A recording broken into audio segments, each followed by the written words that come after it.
What's going on YouTube? Today I'm going to show you step by step exactly how to get your home sold if you're using a realtor. Now this is made for my clients. I'm going to send this to you before we work together, but here's the deal.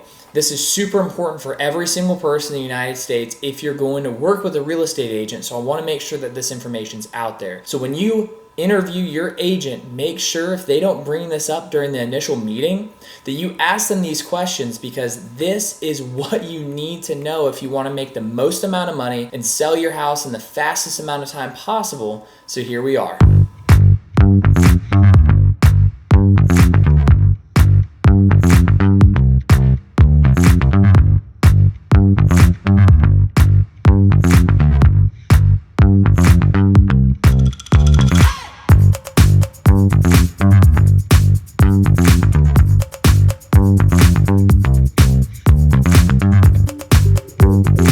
So I want to start this off with letting you know it can be super stressful selling a house, especially if it's your first time. What are even the steps right off the bat when you do want to list a house? And then you're going to ask yourself, where do we even start? But I'm going to go over what steps are the most important and also what steps you need to take yourself during the process, what steps the realtors, and what your stuff you need to do is.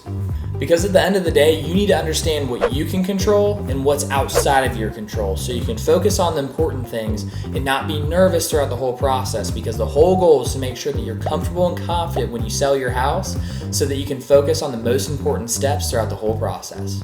Step number one, you have to hire the right realtor.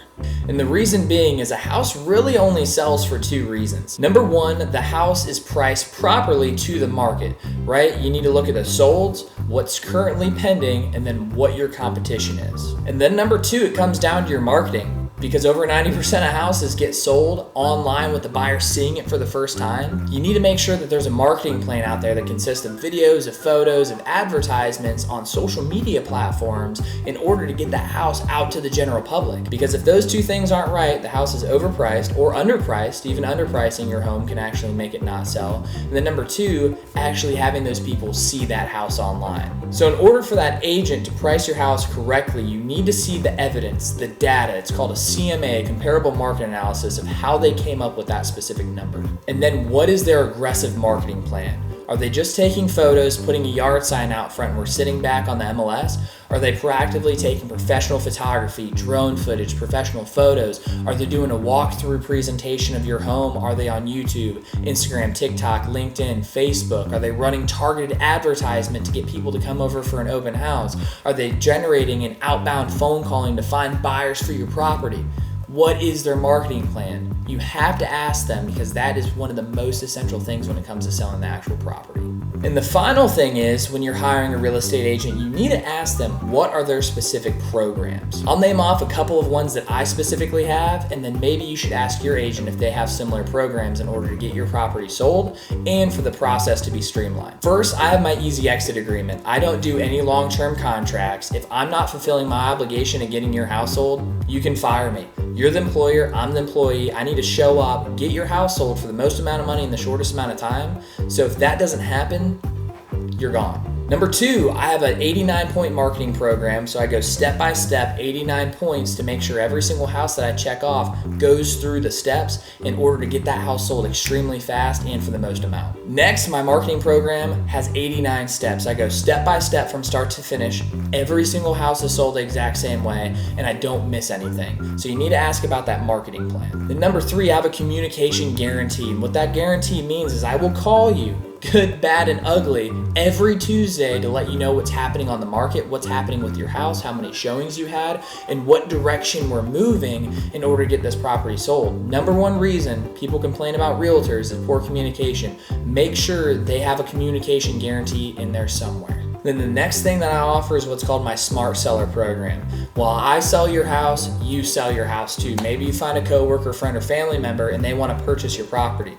Is it likely? No. But if you bring the buyer to the table, the commission drops and you still have the opportunity to find a buyer.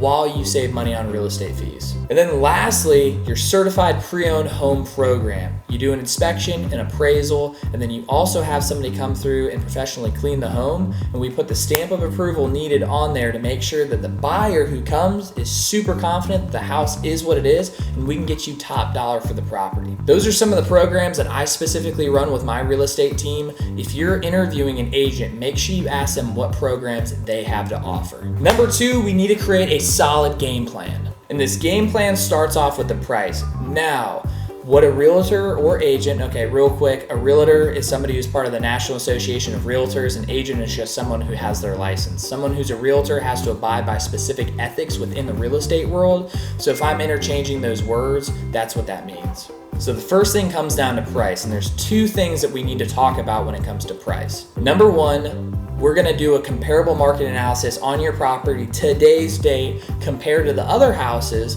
and how much you'll net bottom line at the end of the sale. And you're gonna see a number, and that number is what you're gonna get in a check at the closing table. But the caveat to that is the market changes daily. That first number, say we meet, we get the house listed, cleaned, and everything set up. It could be 2 weeks later, things change. We don't need to lock in a price right now, but it's something to talk about so you can be comfortable and confident with the amount of money you're gonna make at the end of the sale right off the bat to see if listing your house right away in this current condition is worth it in the first place. The next thing in the game plan that we need is the next steps. What are we gonna do to prepare the home for sale? We're gonna do things like declutter the house, make repairs and improvements if we need to, and then we're gonna finish off with cleaning and staging. And then the next step, we need to set a time frame, because at the end of the day, it can take 2 to 3 months to get your home sold, and sometimes longer depending on these things. It's gonna be based off of market conditions, the prep time, and then how much you list your house for. And then finally, we need to set some dates for all of this stuff to come together. When do you think you're gonna finish packing up all your items? And then if we do an inspection prior to the property, I'm gonna get to this in a second,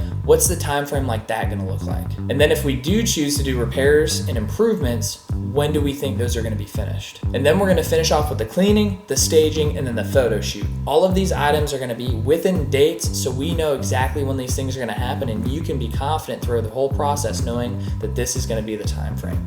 Number 3, getting a pre-sale inspection. And this is really important. I understand in the state of Georgia, it's a buyer beware state, and that buyer is gonna have to purchase their own inspection, but we're missing the point here. When it comes to the pre-inspection, we're gonna uncover things that could be there that we don't know about. I'm not talking cosmetics, I'm not talking about normal wear and tear. 2 things can happen with this. We can get ahead of the problem right away when things aren't emotional, when the buyer already has an offer on the table. And then number 2, if we attach that inspection to the actual MLS, so when an agent goes through and shows their buyer, or if I'm able to bring a buyer to the table, what we can do is eliminate the fact that people are gonna ask for repairs to be done.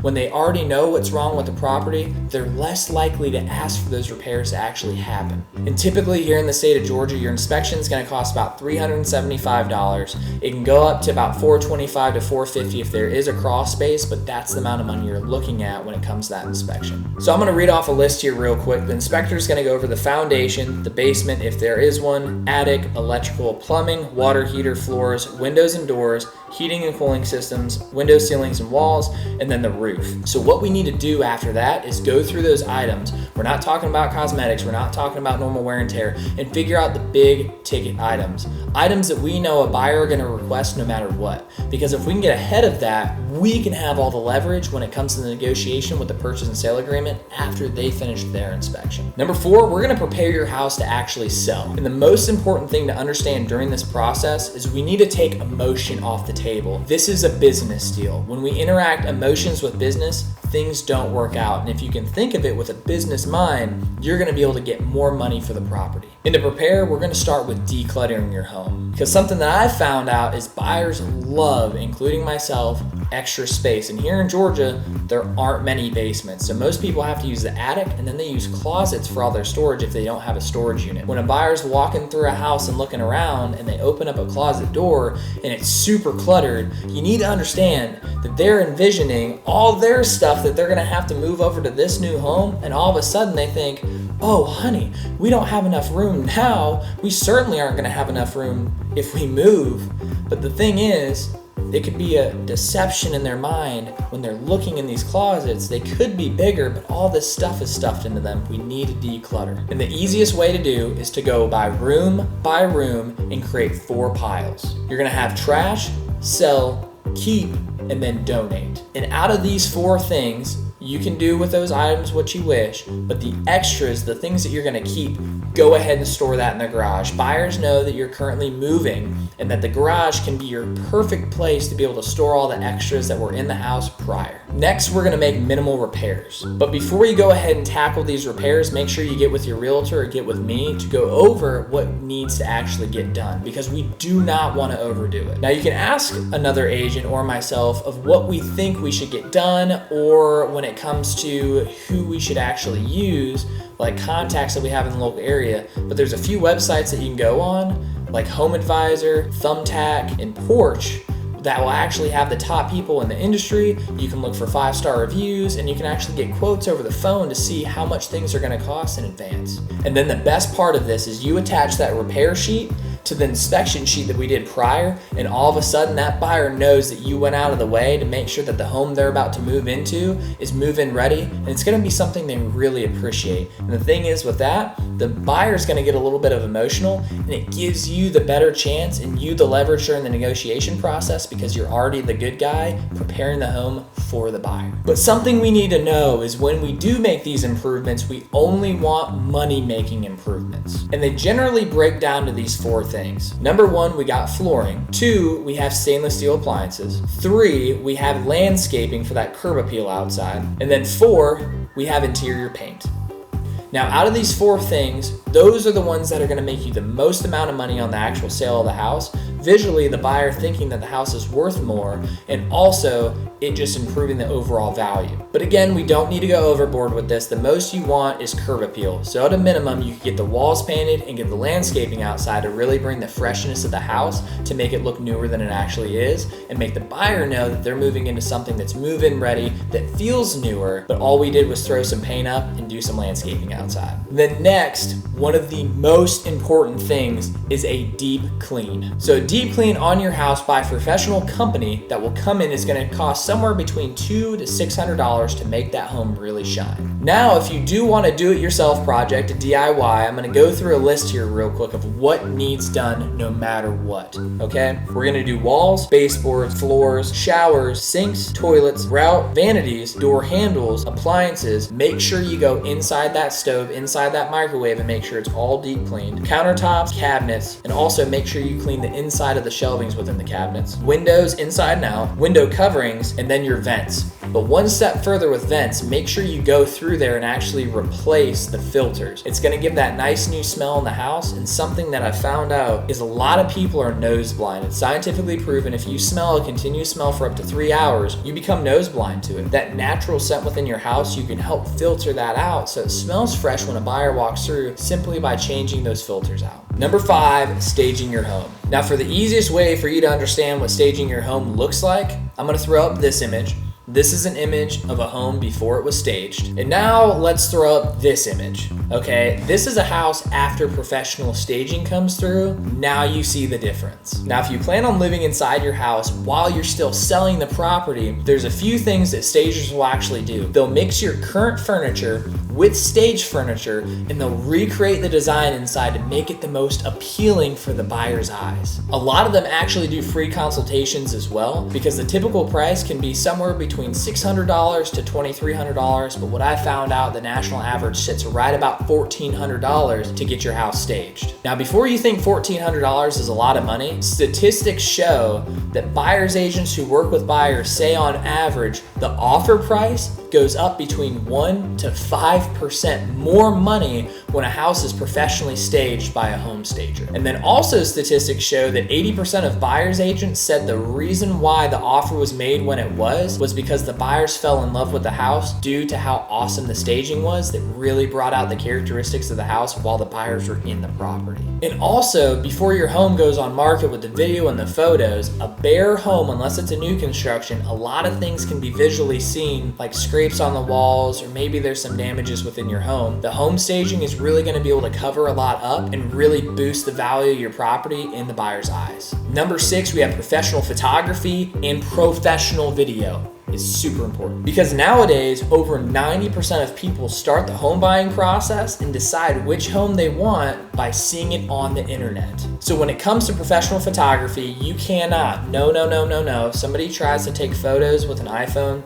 say no. Professional photography is not that expensive.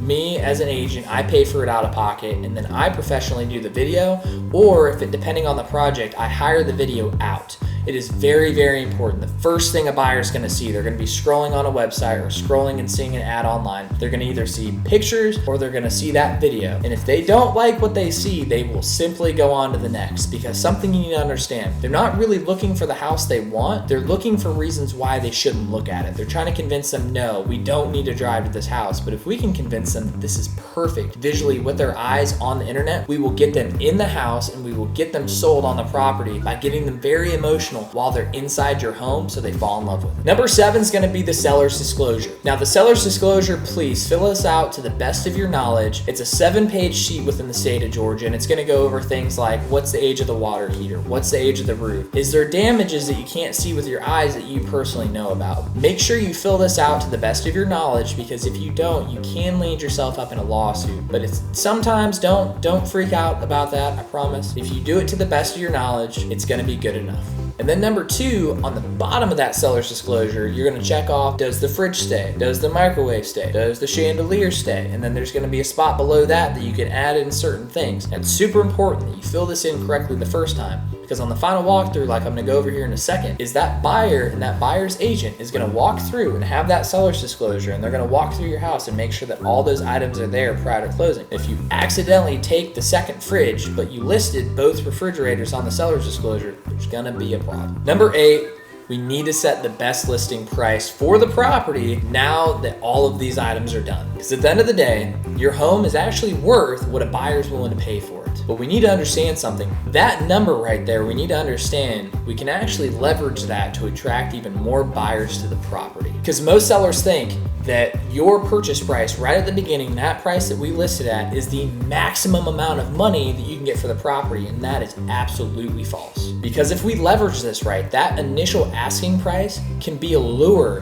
that we send out into the marketplace and we reel in a bunch of buyers. And you need to know something too. When we list your property, we have the professional videography, we have the professional photos, we have the ads, you're on all the social media platforms, and we have so much traffic coming to your house. They know when they call up and say, hey, can we see the property? We have 8 showings today. We can only get in between 5:15 and 5:30. They know if they want that house, not only do they need to come exactly at 5:30, they need to make an aggressive offer, aggressive financing term, aggressive due diligence period, aggressive actual purchase price, aggressive earnest money. It needs to be perfect right now. Other than a house that sits on the market for 60, 90, 120 days, a buyer can come in and offer whatever they want, because at the end of the day, just like we said, it's worth how much a buyer's willing to pay. We need to leverage it right off the bat with an aggressive price so we can actually make you more money. So this is where the updated comparable market analysis comes in. We're going to go over the solds, we're going to go over the pending, and then we're going to go over the actives. That right there is your competition. Now what we don't want to do is list the price too low, because it will make buyers curious. Why is this so low? Is there something wrong with it? But we need to find that happy medium to make sure that we can get buyers competing for your home so you have all the leverage. So now it's my favorite part, step number 9. It's time to show the house. It is game time. So we need to start off with this. Now you need to be flexible on the time showings can happen. Of course, there's certain times during the day, maybe you have a family, maybe you have a brand new newborn,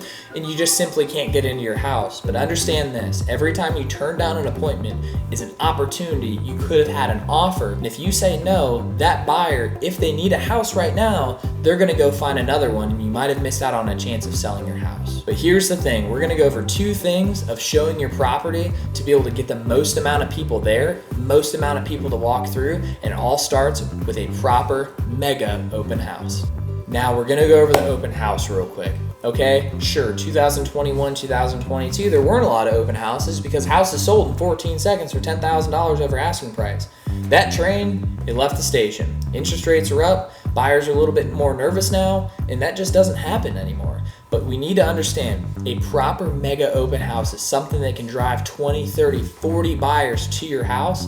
And here's the deal. When you have an open house and you do it the right way, you do the videos, you do the professional photography, and you run targeted ads to those buyers on Facebook, Instagram, TikTok, LinkedIn, your Google profile, and have that video walkthrough on YouTube, we're gonna drive a lot of traffic. We're gonna put 20 to 30 yard signs outside directing people to your open house. We're gonna have the flags, and we're also gonna incentivize them on why to come. I personally partner with Nothing But Cakes, and what I do is I throw a party for the seller beforehand, invite their friends and family an hour before the open house, and I also door knock 100 to 150 people in your neighborhood, neighbors who live in your neighborhood. Obviously they love your neighborhood or they wouldn't live there, to invite them over. They might have friends, family members, or coworkers that want to move to the neighborhood. So we draw up a lot of potential buyers through that way. And then during the normal open house, we offer Nothing But Cake, the Bundt Cakes. Prior, the friends, family members, and neighbors, we're gonna throw an awesome party. We're gonna have one of the bigger cakes. There's gonna be awesome things, music, all that good stuff, long story short. But during the normal open house, when we drive 20 to 40 buyers who are looking in the area, it's kind of like shopping. They get to visually see the property. Maybe they have an agent, maybe they don't, but it builds the confidence of, honey, maybe this is a house that we can live in. Instead of having to actually do like a private showing, they can just walk through, see the merchandise, and they might want to buy on the spot. And every time I'm at an open house, I ask for the business. Is this the right house for you? Would you like to write an offer? I'm going to get that house sold right then and there if I can. Now, number 2, we have private showings. When an agent brings an outside buyer to look at the house. But something that I've realized too is when somebody wants to see a house, they see it for sale, they get nervous because things like Zillow, things like Realtor.com, you have to call a number and then get transferred to somebody, and it's a long process, and some buyers are intimidated by that. What I'm gonna do is I'm gonna put out a big old neon sign outside your house that says open house 7 days a week, call for times. Now that gives potential buyers the opportunity to have a private showing with me, and if I'm able to sell your house without having to get another real estate agent involved, I'm gonna save you money on the commission. So I'm gonna really try to push for those private showings, but also during a private showing, a real estate agent can bring one of their potential buyers and walk through the house, and that agent's job is to sell your property while they're inside. So it's really important that during the showing, you were not there. Most buyers aren't going to feel confident or comfortable at all to ask that buyer's agent, their buyer's agent, a question if the home seller is there because they don't want to offend you. Number 10, next thing we're at, we need to review offers. And there's some key things we need to go over in these offers that you need to be aware of. Of course, there's purchase price and all these other things, but there's 3 things you don't really think about that you need to make sure you take the time to look into. Number 1, they need to have a pre-approval. You can't accept an offer without a pre-approval because guess what? If they can't fund the loan, you don't get paid, house doesn't get sold. So that pre-approval letter is gonna have that verified down payment, the fact that the buyer can actually afford the closing costs, and then the verified assets that the lender is going to confirm. Next, we need to look at earnest money. Typically, people put about 1% down, but this earnest money is showing how serious the buyer is. The higher the earnest money, the more serious the buyer is to purchase your home. And if it's low and not at least 1%, that buyer could be a little nervous about purchasing your house, and it can be a red flag because say it's a $700,000 house and they're putting down $1,000 earnest money. $1,000 on a $700,000 house isn't a lot of money. That could be a sign that they're not super serious, or their financial situation might not be where it needs to be in order to actually purchase the home. And then the final one, we have contingencies. Typically we see loan, appraisal, inspection, and then the final one that we typically see is a contingency on I need to sell my house before I can buy this house. All of those contingencies, we need to talk together, or you need to speak with your agent to make sure that those contingencies make sense and that you are getting a good deal on your property. Number 11, we have negotiating with the buyer. Now, 2 things are gonna happen. Number 1, we're gonna get verbal offers, and number 2, we're gonna get written offers. Number 1, verbal offers, it's not technically a real offer, but a strategic, trained negotiator, your agent, if you chose the right one, can smell this out. That buyer's agent is trying to feel out that seller's agent to see how comfortable they are with actually negotiating the price. Because if you have a verbal offer, you know you have a serious buyer that wants to buy your house. But here's the deal, that buyer is trying to get a better deal, and that buyer's agent is trying to sniff out if that seller's agent's gonna fall over backward, oh my goodness, we're getting a deal, yes, we'll do whatever you want. But if you do this correctly and you hire the right agent, you're gonna be able to negotiate the terms during the verbal to get that in-person paper contract contract that's going to make sure that you have the best deal. And then the next, we have a written offer. You need to get on a Zoom call or be in person to review these offers, because we're going to go over things like the purchase price, earnest money when you close, the contingencies, the loan, all that good stuff. And let me put one in for example. Let's just take like the four main priorities. Say the purchase price or offer price is $750,000. They have a 14-day due diligence period for the inspection. The earnest money is $4,000. And then on top of that, they're asking that you repair, let's say, a new water heater. Now you can come back with what's called a counter offer. And on that counter offer, it's going to say all the things on the original offer stay the same except for X, Y, and Z. So say on the counter offer, you want the purchase price to be $760,000. You want to take away that 14-day due diligence period for the inspection and make it 5, but everything else stays the same. That's an option that we have. Number 12, we accepted an offer and now we're moving towards the closing table. The first is going to be the appraisal. Now you need to understand something. The bank is going to use your house as collateral for the loan, so it's something that the buyer has to pay for through their loan officer, and the appraiser is going to come over. It's going to take somewhere between 30 and 45 minutes. You can be there, you don't need to be there, but don't worry at this point. The house doesn't have to be super cleaned. You're most likely moving out. Of course, hopefully it was moved out the majority of the time before we got this house listed, but it's not like the buyer's coming through to take a look at the property. It's the appraiser making sure that your house is worth what the bank is willing to put collateral on. Then we have the inspection, and the inspection is going to happen right away within a few days of going under contract. Now that inspector is going to make sure that they see the main repairs, but again, if you had an inspection done beforehand, the buyer in the state of Georgia most likely has to get another inspection done due to their loan. But you need to understand this. Of course, yes, you spent $375 out of pocket for your home inspection, but guess what? We're not worrying about a foundational issue right now. We're not worrying about the water heater about to break. We're not worrying about this huge electrical issue that you didn't know about, and all of a sudden we just took weeks to get this house sold. We're, a week and a half with it being off the market, found that electrical issue. Now the buyer backed out and we're back down to square one. So that's one of the huge benefits of getting the inspection done prior to the buyer getting the inspection done, so you have the leverage and we don't have to negotiate again. And last but not least, we got the closing of the sale. Now there's going to be a buyer's final walkthrough. Now it's not mandatory that they do one, but 99% of the time they're going to, because they're going to check for two things. Number one, they're going to take that seller's disclosure that you filled out and make sure that all the items that you checked off on the box are still there. And then number two, what they're going to do is make sure that when you're moving out, the house is still in the same condition when they first saw it that it is now. So it's something that's super important. If you hire a moving company or if you're moving stuff, if you damage something, you need to make sure that it's fixed. So when we're moving, be careful. Then after the final walkthrough, we're at the closing table at the attorney's office and we're going to sign a few documents. Make sure two things happen. Number one, you brought your ID, because guess what? You can't sell a property if you're not the owner. It doesn't work that way. So make sure you don't forget your ID. And then number two, the attorney's gonna reach out to you via email to get this information prior, but if for some reason they don't, make sure you bring your account and routing number so they know where to send the money. But if you don't have that information on hand, they probably just cut you a check, but usually it's easier for a wire transfer. Then also while you're there, the buyer's loan is gonna get fully funded so you can get paid. And then also your grant deed is gonna get filed by the county, making that buyer the new owner of your old property. And then all said and done, you sold your house, you got your check, and now you're moving on to the next steps of life. So there we have it. In conclusion, selling a home can be an extremely stressful and complicated process. That's why partnering with the right realtor is going to be in your best interest, especially if this is the first time that you sell a home. This is why I do this full time. I'm always on top of the newest market trends and always on top of social media and the newest marketing things that we can do in order to get your home sold for the most amount of money possible in the shortest amount of time. Because I'm going to go out, I'm going to work hard for you, and I'm going to earn my paycheck. So again, pick the right real estate agent so they can take that stress off your shoulders and you can sell your house in the shortest amount of time for the most amount of money and walk away having a great experience and a lot of cash in that pocket.